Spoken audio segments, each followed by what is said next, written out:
亦都接觸到其他嘅學員，咁都有傾下偈啦。咁當然我有睇佢哋嘅表演啦。咁去到呢個階段咧，我會要揀一個嘅話，我會揀子桓。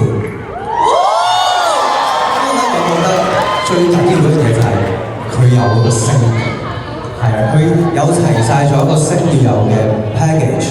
好似你咁啊！冇咁樣。係咪啊？阿馳嘅咩事？聲你湧咗出嚟喎，隔離。喂，今日咁所以我都希望子桓嘅 fans 啦，又或者星秀你哋嘅 fans 啦，大家可以一齊支持下子桓好冇？希望佢喺決賽都有好嘅表現。好，咁火雞咧，嗱你嗰份簽幕咧，其實會有啲咩招數去備戰嘅咧？可唔可以透露下兩招，過兩招俾佢哋？備戰啊！我咧就會好認真咁睇下啲歌詞，因為我覺得歌咧佢好似一個劇本咁，咁你唱歌好似一個演員。係啦，咁當你明白隻歌原來講呢啲嘢，咁你就會更加有 feel 可以唱翻佢。哇！師兄講嘅嘢真係好有深度啊嚇！果然係師兄啊！大家記得袋落袋啊！到時咧即係要當自己係一個演員去演繹嗰個故事啦。咁但係如果問你嘅心水係邊個？你揀唔揀到一個咧？其實都真係難揀嘅，但係咧，如果真係要淨係揀一個咧，我要揀 Ryan。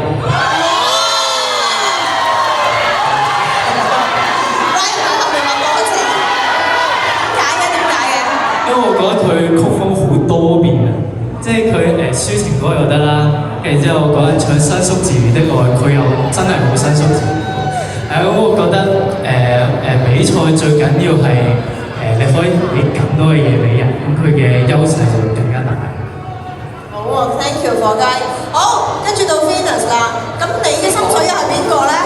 我心水一號啊，其實啱啱火雞講啦，好難講嘅，但係我自己可能心水會係 Michelle，因為我覺得佢個 voice control 好好啦，佢自己本身嘅聲底好靚啦，同埋佢嗰個音樂感啊，佢同嗰個音樂真係佢把聲係完全同個音樂係 marry 埋一齊，所以我覺得 Michelle 係一個好打動到我嘅一個學員。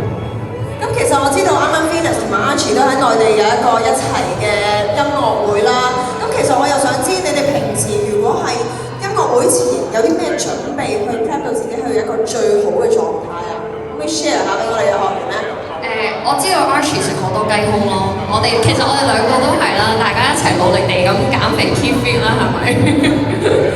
我覺得減肥之外就係真係要好熟啲歌嘅歌詞，好熟首歌要聽得好熟。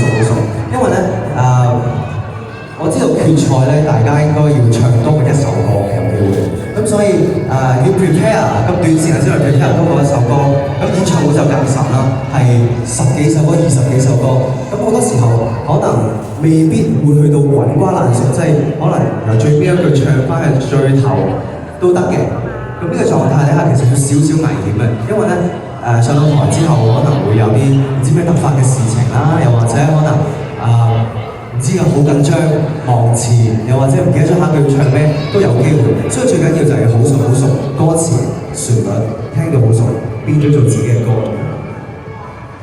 大家袋晒落袋未先 ？OK， 好，你哋到時會唔會都睇過你嘅決賽咧？可能喺電視機前又好，可能現場又好。我咧就好想去現場睇嘅。哦。咁但係唔知監製點樣安排啦？你講得出，我哋一定安排俾你嘅，係咪先？Thank you，得你幫我爭取啦。一定。咁但係我又想知啦，即係除咗我哋講嘅決賽啦，3位最近有啲咩 project 可唔可以同我哋 share 下都？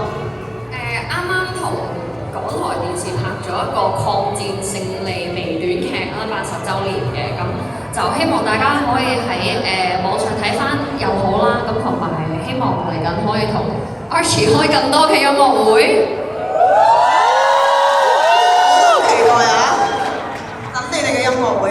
我有個 project 搞緊嘅，但係暫時要冇乜錢。你好神秘，你講完一句，下一句就唔講出。講咗啲嘢就係咁講。係，咁可唔可以透露少少，可能係邊方面嘅 project 咧？係關唱歌本益事嘅，不過就唔講得住。真係好完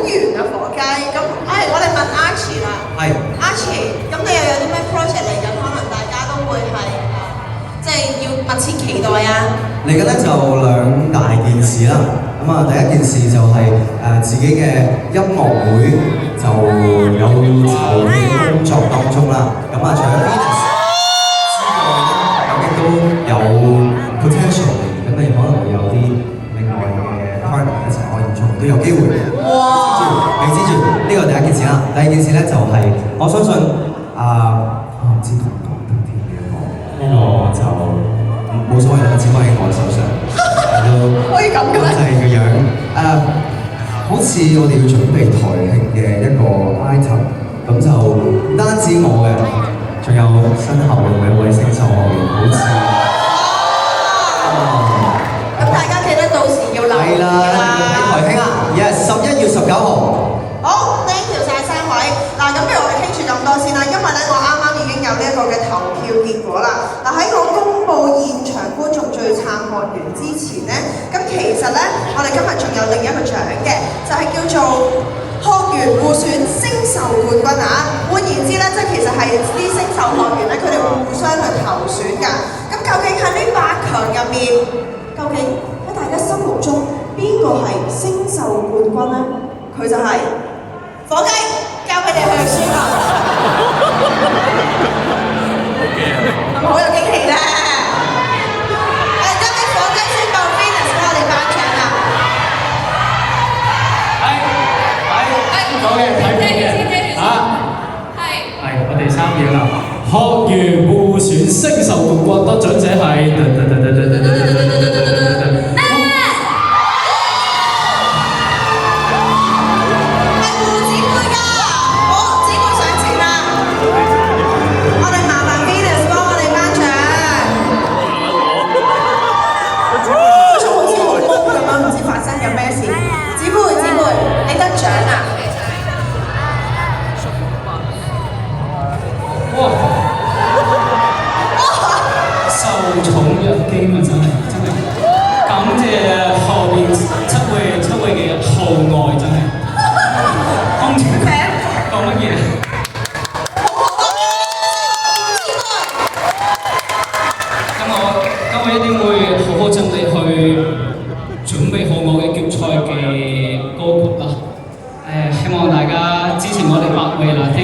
同埋多多支持阿公組 ，thank you。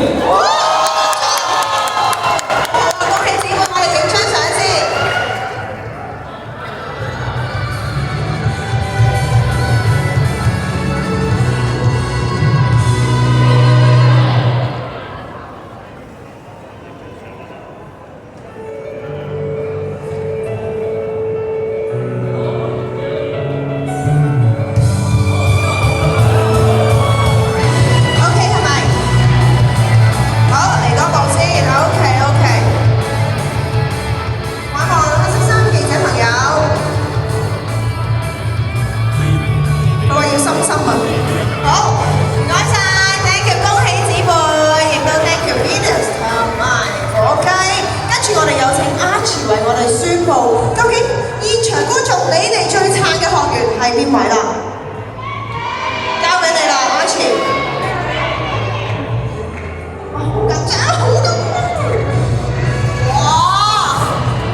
我認識佢咧，其實唔係喺呢個嘅比賽，其實佢係我嘅師弟，小師弟。